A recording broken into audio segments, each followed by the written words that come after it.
सुखविंदर सिंह सुक्खू ने कहा कि अध्यादेश तभी लाया जाता है जब प्रदेश के हितों की बात हो। बजट पेश होने से पहले काली पट्टी लगाकर पहुंचे विपक्ष के विधायक। हिमाचल में कोरोना से एक और मौत। 30,000 नौकरियां देगी सरकार।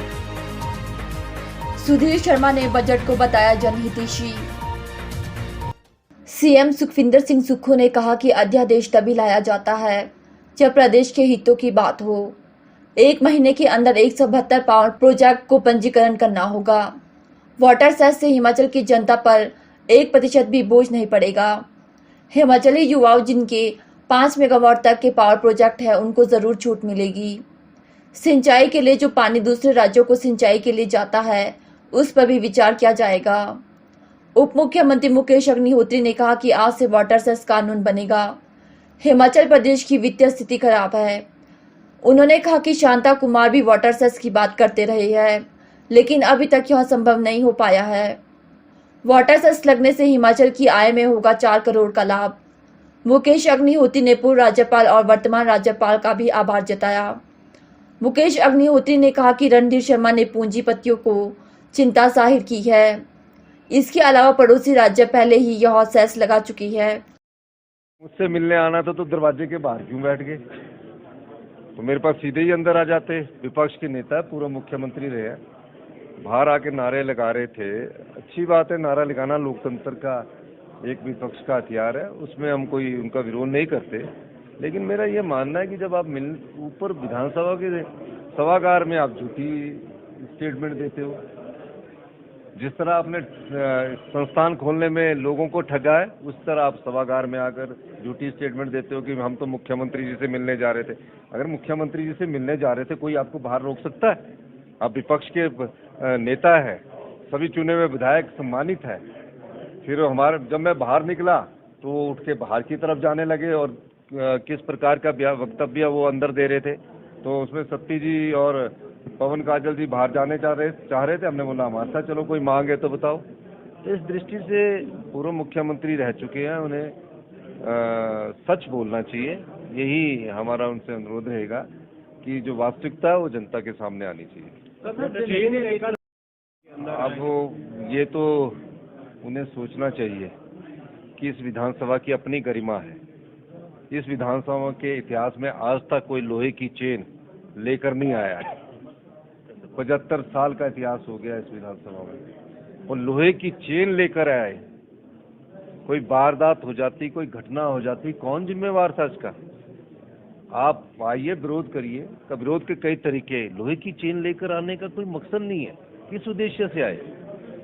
ये गलत बात है उनकी, और हम कांग्रेस पार्टी इसका विरोध करती है कि इस प्रकार की वारदात नहीं होनी चाहिए। और हम उनसे बैठकर भी बात करेंगे कि इस प्रकार के हरकतों से अच्छा नहीं होता है। आपका विरोध करिए, आप विधानसभा में हमें तर्क वितर्क के आधार पर घेरिए। हम आपकी सब चीज़ों को सुनने के लिए तैयार है। मैंने तो कल ये भी कहा कि जब विपक्ष के नेता जयराम ठाकुर जी उठना चाहे उठ सकते हैं, मैं बैठ जाऊंगा। फिर भी वो हमारी बात तो नकार रहे हैं, नहीं सुनना चाहते हैं, नहीं बात करना चाहते हैं। अगर आप चुनकर आए हैं तो आप अपने विधानसभा क्षेत्र के मुद्दों को तो रखिए, रख ही नहीं रहे हैं। 2-3 दिन से लग रहा है ऐसा कि वो पिछला वॉकआउट हुआ नहीं, तो उन्होंने सोचा कि हम कल तो वॉकआउट कर नहीं सके, तो आज सुबह ही वॉकआउट करके चले जाते हैं without notice, without point of order. उन्होंने एक बात बोली, आप भी देख रहे होंगे।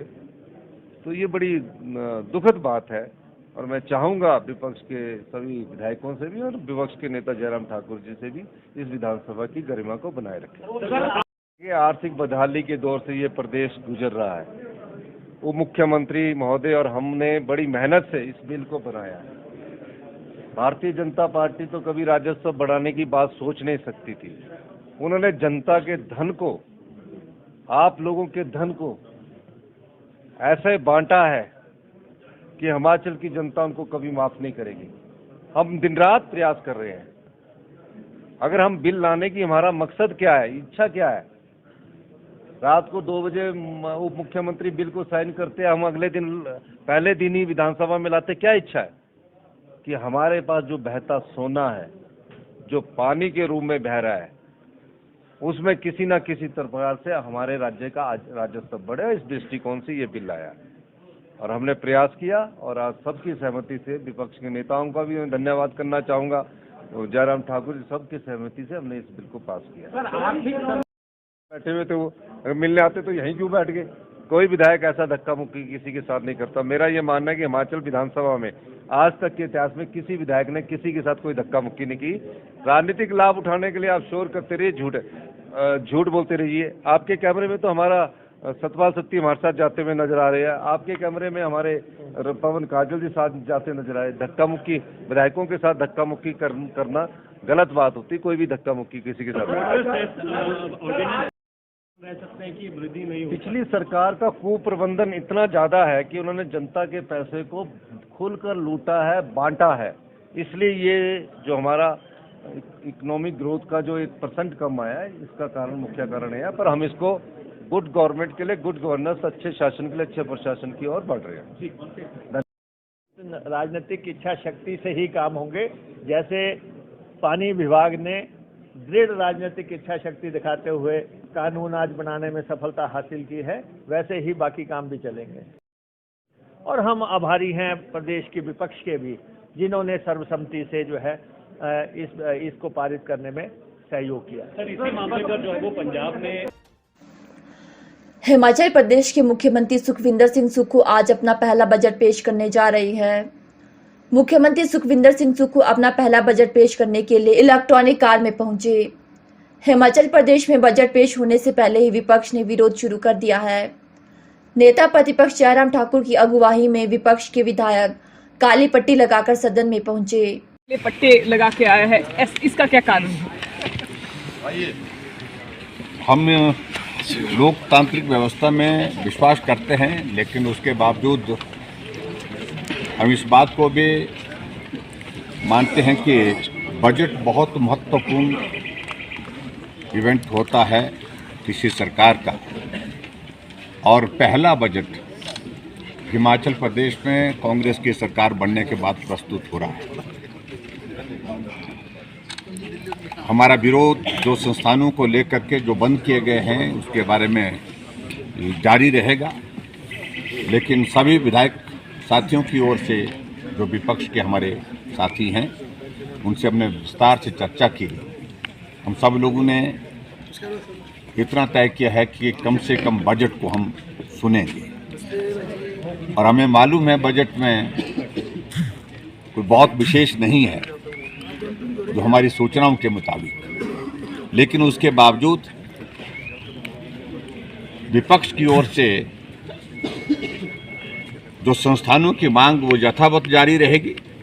जो बंद किए हैं उनको खोला जाए, और उसके साथ साथ में जो खास तौर से वो कहते हैं कि बजट प्रावधान नहीं किया है, हमारा मानना है कि जो कैबिनेट से अप्रूव हुए हैं उनके लिए बजट का प्रावधान है।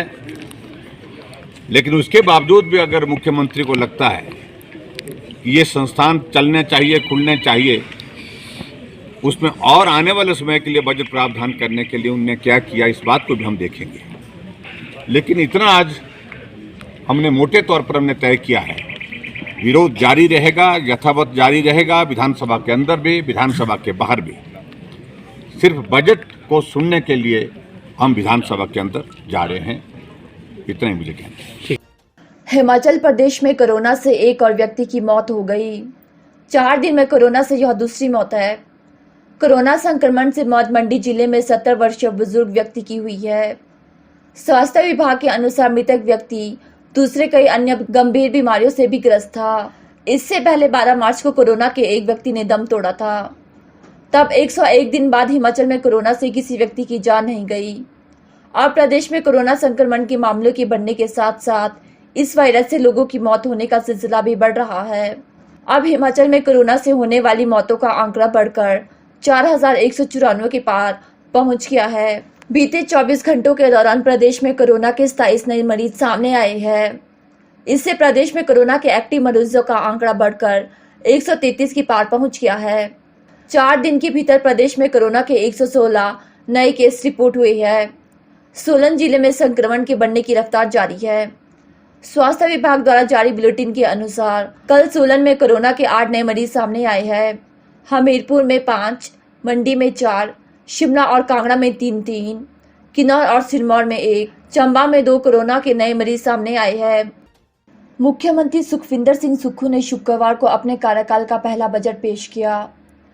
वित्तीय वर्ष 2023 और 24 के लिए 93,413 करोड़ रुपए का बजट पेश किया गया है। मुख्यमंत्री सुखविंदर सिंह सुक्खू ने बजट में 25,000 विभिन्न कार्यात्मक पदों को भरने की घोषणा है। स्वास्थ्य विभाग, तकनीकी शिक्षा, पशुपालन, शहरी विकास, पंचायती राज, जल शक्ति, बिजली बोर्ड, ग्रामीण विकास विभाग आदि में पद भरे जाएंगे। इसके अतिरिक्त पेयजल, सिंचाई व सीवरेज स्कीमों के रख रखाव व परिचालन के लिए विभिन्न श्रेणियों के 5,000 पद भरे जाएंगे। बजट में विधायक ऐच्छिक निधि को 12 से बढ़ाकर 13 लाख रुपए करने की घोषणा की गई। बजट में घोषणा की गई कि सिंगल विंडो सिस्टम खत्म होगा, ब्यूरो ऑफ इन्वेस्टमेंट प्रमोशन खोलेंगे, नए उद्योग नीति लाई जाएगी, बेरोजगार युवाओं को 500 रूटों पर इलेक्ट्रिक वाहन की परमिट दिए जाएंगे। हमीरपुर में बस पोर्ट बनाया जाएगा, जिस पर 10 करोड़ रुपए खर्च किए जाएंगे। दिहाड़ी 375 रुपए की घोषणा की गई है। हिमाचल प्रदेश में हर उपमंडल की 2 पंचायतें ग्रीन पंचायतें बनेगी। प्रदेश में ग्रीन हाइड्रोजन नीति लाई जाएगी। कांगड़ा हाईवे पट्टी का विस्तार मौजूदा 1372 मीटर से 3010 मीटर किया जाएगा। वरिष्ठ नागरिकों के लिए ओल्ड एज होम विकसित किए जाएंगे। मेरा ये मानना है, जब ये योजनाएं लागू होंगी, अब 10,000 टैक्सी वाले आते हैं, 300 बस वाले आते हैं, तो इसकी योजना के तहत 1% ब्याज पर, मैं आपको 1% ब्याज के तहत आपको ये मिलेगा। तो विकास के लिए जो भी हमारे पास साधन है उसके अनुसार विकास किया जाएगा। किया वो करेक्ट नहीं है, वो आपसे अलग बात करनी पड़ेगी आपको। हाँ जी,